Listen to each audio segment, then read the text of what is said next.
Hola, ¿qué tal? Soy Mercedes de la Peña, la asesora de este módulo Intervención Psicopedagógica en Problemas de Aprendizaje.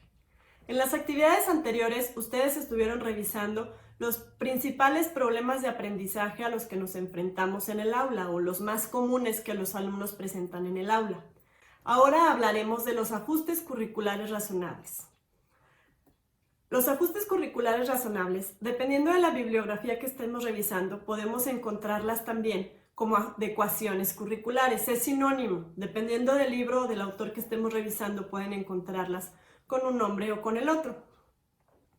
También cabe mencionar que en la bibliografía sobre ajustes curriculares razonables encontraremos mucho la palabra currículum, o en esta exposición o presentación estaré diciendo continuamente currículum, y tenemos que entender como currículum al programa. Es el programa que estemos llevando a cabo o que estemos impartiendo con nuestros alumnos. Puede ser el Plan de Estudios 2011, el Programa de Educación Preescolar, el Programa de Educación Primaria, el nuevo modelo educativo, no importa cuál sea, pero nos referiremos a él como currículum. Bueno, el tema de las adecuaciones curriculares es ineludible cuando proponemos integrar a un alumno a la escuela regular, un alumno con problemas de aprendizaje o un alumno con discapacidad. Las adecuaciones curriculares constituyen un elemento fundamental de la definición de la integración educativa. Veamos esta imagen. Aquí queda muy clara la diferencia entre integración e inclusión. La integración es tener a ese alumno con problemas de aprendizaje en nuestra aula, que esté ahí, estamos cómodos con que esté ahí, los alumnos, los compañeros lo reciben, está bien. Pero no hacemos nada para que él aprenda, no modificamos nuestra intervención docente, nuestra intervención pedagógica. Solo lo recibimos y continuamos como siempre hemos sido. Y la inclusión es recibirlo y poner todo lo que esté en nuestras manos para que este niño aprenda. Ahí es donde entran los ajustes curriculares razonables. Entonces, ¿cuál sería su definición? Los ajustes curriculares razonables son un proceso de toma de decisiones sobre los elementos del currículum para dar respuesta a las necesidades de los alumnos y alumnas mediante la realización de modificaciones en los elementos de acceso al currículum o en los mismos elementos que lo constituyen. La lógica de las adecuaciones curriculares es sencilla. Cuando la escuela regular no cuenta con los medios suficientes para satisfacer las necesidades educativas del alumno, o cuando estas necesidades rebasan las posibilidades directas del trabajo pedagógico del profesor, es necesario definir los apoyos que requieren esos alumnos y proporcionárselos. Sin embargo, su diseño y realización no es sencillo. Cuando hablamos de adecuaciones, hay dos elementos fundamentales. El primero es la planeación del maestro y el segundo la evaluación de los alumnos que presentan necesidades educativas especiales. Hablando de la planeación del maestro, pues todos sabemos que la planeación se realiza para que el maestro no caiga en la improvisación, para tener claro cuáles son los objetivos a alcanzar con los alumnos y cuáles serán las metodologías a implementar. Para que sea útil la planeación del maestro en las adecuaciones curriculares, debe ser una planeación no nada más para cumplir un requisito administrativo, debe de ser una planeación académica, una planeación útil donde se establezca las actividades o las pautas que el maestro planea implementar con los alumnos. Mientras más diversificada sea la planeación o mientras mejor esté hecha, menores serán los ajustes curriculares que deban hacerse a esa planeación. De igual forma,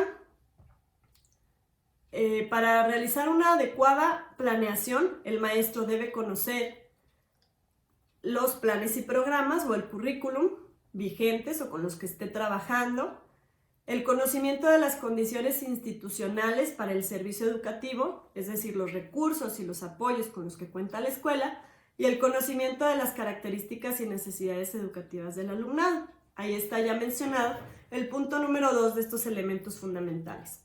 La evaluación de los alumnos que presentan necesidades. Es decir, saber muy bien qué sabe y qué no sabe nuestro alumno con problemas de aprendizaje. Tener claro conocimiento de los problemas de aprendizaje, de las características y de cómo estas influyen en el aprendizaje de nuestro alumno. Para llevar a cabo las adecuaciones curriculares, los maestros tendrán que partir de una clara concepción sobre el desarrollo y sobre el aprendizaje infantil, pues las adecuaciones curriculares deben concebirse como un tipo de intervención que puede determinar la dirección de tales procesos.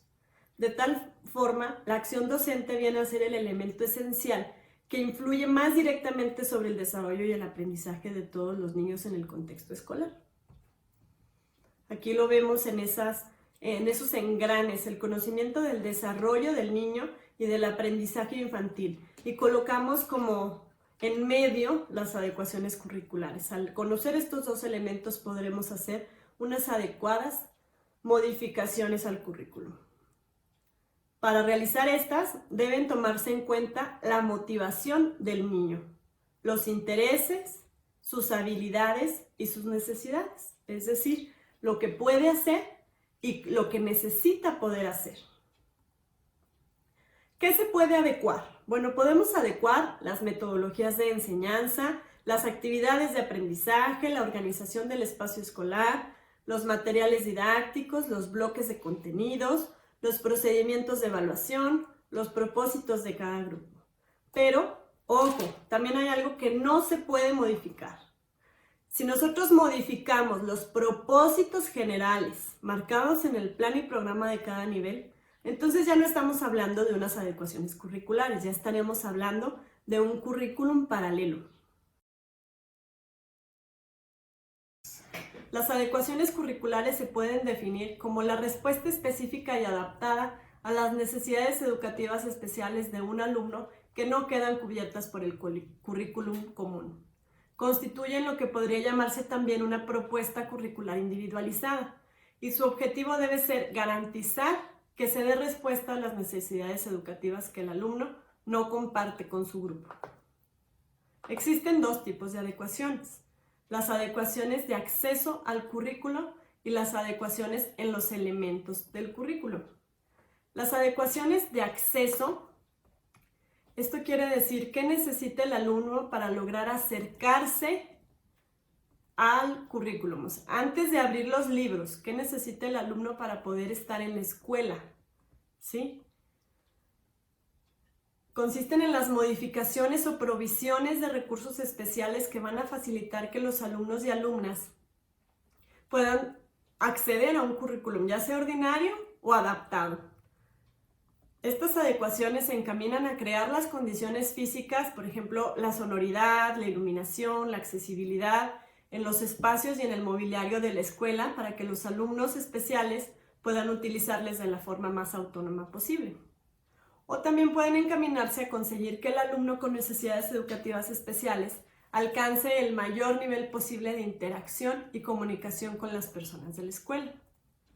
La importancia de estas adecuaciones se debe que en ocasiones bastará con las adecuaciones de acceso, no será necesario modificar los elementos del currículum, pueden ser suficientes las modificaciones en el acceso, ¿sí?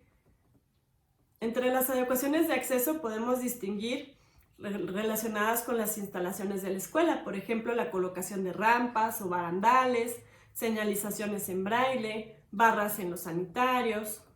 O también podemos encontrar las relacionadas con cambios en el aula del alumno. Por ejemplo, distribuir el mobiliario de forma distinta, elegir el aula más accesible para el alumno, por ejemplo, en planta baja, o que tenga menos ruido ese salón, o que tenga más iluminación.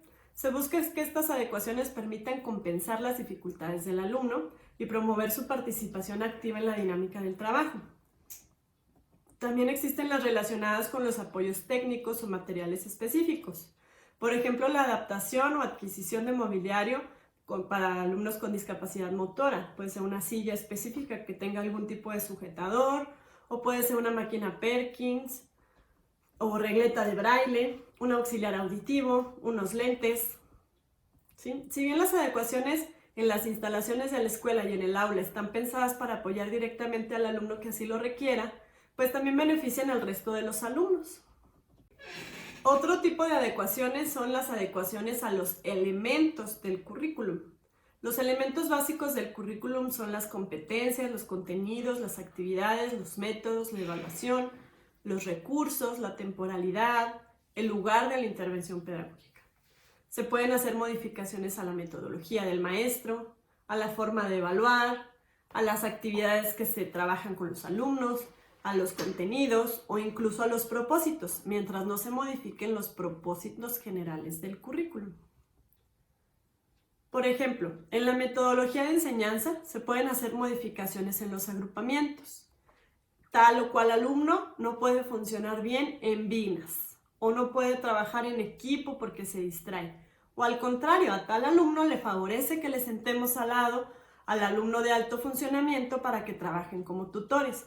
También se pueden hacer modificaciones en los materiales. Por ejemplo, si un alumno no logra concretar la suma simplemente con el algoritmo, puede facilitársele material concreto, aunque ya no, el resto del grupo no utilice el material concreto para la suma. Otra modificación que se puede realizar es en los espacios. Por ejemplo, sentar al alumno con problema de aprendizaje adelante o cerca de la maestra o lejos de la puerta para que no se distraiga o de las ventanas. También se pueden hacer modificaciones en la distribución del tiempo.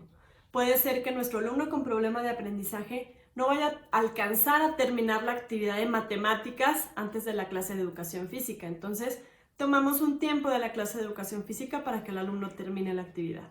O nada más va a trabajar la mitad de la actividad y lo demás se lo va a llevar de tarea. Esas serían modificaciones en la distribución del tiempo. Me gusta esta imagen porque dice, ¿cómo sabe que tengo una dificultad de aprendizaje? Quizás usted tenga una dificultad de enseñanza. Es decir, no todo el problema es de los alumnos. También está en nosotros modificar nuestra práctica para poder lograr que el alumno aprenda. Otro elemento del currículum que se puede modificar es la evaluación. Se pueden realizar pruebas orales en sustitución con las pruebas escritas. Se puede utilizar una computadora, por ejemplo, si el alumno tiene disgrafía y se le dificulta mucho realizar los trazos para escribir, puede contestar en una computadora o en una tableta donde nada más seleccione la respuesta correcta. Se puede presentar segmentada la evaluación o el examen. Por ejemplo, vas a trabajar un pedazo del examen cada día, porque hay alumnos con déficit de atención en que su lapso de atención es corto, entonces vamos a espaciar las evaluaciones para aprovechar los lapsos de atención. Se puede ampliar el tiempo destinado al examen, se puede reducir el nivel de abstracción de los textos. Por ejemplo, si es una lectura de comprensión, el resto del grupo va a hacer una lectura de comprensión sobre la selva, los animales de la selva, y muy profundo el nivel de abstracción, y nuestro alumno lo va a hacer mucho más simple. Se pueden tener también ayudas visuales o seleccionar solo los aspectos más importantes para evaluarlo. No darle el examen de todos los contenidos, sino de solo lo más relevante. Me gusta esta imagen que tenemos aquí. Ahí tenemos al maestro en la selva, el maestro de los animalitos, que dice, para que la evaluación sea justa, todos realizaremos la misma prueba. Van a subir a ese árbol. Pues tenemos al gato, al caracol, al changuito, al pajarito, que no tendrán ningún problema en llegar a la copa del árbol. Van a sacar un 10 en la prueba. Pero tenemos al elefante, a la foca, al pez, que simplemente no podrán realizar la prueba, que no lograrán, por más que se esfuercen, no lograrán llegar a la cima del árbol, porque ese examen no estaba hecho a sus necesidades. Otro elemento del currículum en el que se puede modificar son los contenidos. Se pueden reorganizar o modificar estos contenidos. Se pueden introducir contenidos nuevos que amplíen o refuercen el área que está carente en nuestro niño. O se pueden incluso eliminar los contenidos que no se adaptan a las características del alumnado. También se pueden modificar los propósitos. Se pueden priorizar propósitos en función de las características personales. Se pueden modificar los propósitos establecidos o aplazar su logro. Por ejemplo, el alumno no va a aprender a leer y escribir en primero de primaria. Vamos a aplazar el propósito hasta tercero de primaria, porque su nivel de madurez no es acorde a su edad, entonces no va a lograr el propósito establecido. O podemos introducir propósitos que estén en concordancia con las capacidades, habilidades, intereses, requerimientos y posibilidades del alumno. Por ejemplo, en tercero de primaria ya no vamos a encontrar el propósito de que el alumno logre el conteo, pero introducir ese propósito está de acuerdo a las posibilidades del alumnado o a las necesidades, porque Juanito, aunque está en tercero, no logra contar. ¿De qué nos serviría trabajar propósitos o aprendizajes esperados de multiplicación si el alumno ni siquiera ha logrado contar? Existen ciertos criterios que son básicos para realizar los ajustes curriculares razonables. El primero es una actitud positiva. Necesitamos un maestro amable, un maestro entusiasta y con una mente abierta, que no se rinda ante las adversidades, que vea a los alumnos con problemas de aprendizaje como una área de oportunidad para desempeñar mejor su práctica. Necesitamos tener pleno conocimiento del niño o la niña, por eso ustedes en maestría llevan esta materia sobre problemas de aprendizaje. Necesitan conocer los problemas de aprendizaje para poder atacarlos o para poder resolverlos. Necesitamos tener, además de conocer sobre los problemas de aprendizaje, tendrán que conocer de cada caso que se les presente. No por tener conocimiento sobre dislexia quiere decir que ya conoceremos a todos los disléxicos. Necesitamos conocer a cada alumno, sus antecedentes, su competencia curricular, sus intereses, sus gustos, sus motivaciones, etc. Necesitamos tener seguridad de lo que el niño puede o no realizar para poder estar trabajando en una zona de desarrollo próximo, ¿sí? No podemos avanzar en el diseño de la propuesta curricular adaptada de los ajustes curriculares razonables si no tenemos bien claro qué sabe y qué no sabe hacer el niño, para poder plantearnos el siguiente escalón en su aprendizaje. Necesitamos detectar sus necesidades, sus competencias y sus intereses. Tomar en cuenta los recursos y materiales didácticos disponibles en el aula. Igualmente los apoyos de los maestros, por ejemplo del maestro de apoyo, si tenemos apoyo de un psicólogo, y sin duda de los padres de familia. Necesitamos sentarnos con ellos y platicarles que realizaremos ajustes curriculares, y cuando los hayamos realizado, sentarnos con ellos y explicárselos. Que ellos sepan lo que estamos haciendo por su hijo, para que ellos se comprometan y que en casa también haya este apoyo adicional. Necesitamos planear y elaborar los ajustes curriculares procurando respetar al máximo las necesidades de cada alumno. No verlos como robots, no verlos nada más como su diagnóstico, como el alumno con dislexia o el disléxico, sino atendiendo bien a cada alumno sin perder de vista las actividades grupales. Tenemos que tener bien claro que el niño está dentro de un grupo, entonces las actividades deben planearse de forma grupal con sus ajustes curriculares. De nada nos serviría sacar al niño del aula, llevarlo al aula de educación especial y que ahí trabaje en lo que va mal. Se estaría perdiendo de las actividades grupales. Me gusta también esta imagen que dice, genial, yo también quiero mi sombrerito de globito. Pues todo en la vida tiene solución, solamente hay que buscarla. Los ajustes curriculares razonables es todo lo que el maestro deberá hacer para que el erizo tenga su globito. En este caso, la adecuación curricular consistió en amarrar el globito a una de las espinas, ¿sí? Y tenemos también esta que dice, un mono vio un pez en el agua y lo sacó pensando que le salvaba la vida. El pez murió. Qué importante es entender el mundo del otro. Si nosotros no comprendemos lo que está viviendo nuestro niño, si no tenemos un sentido de empatía, difícilmente podremos llegar a ayudarlo. Muchas gracias y continuamos con las demás actividades del módulo.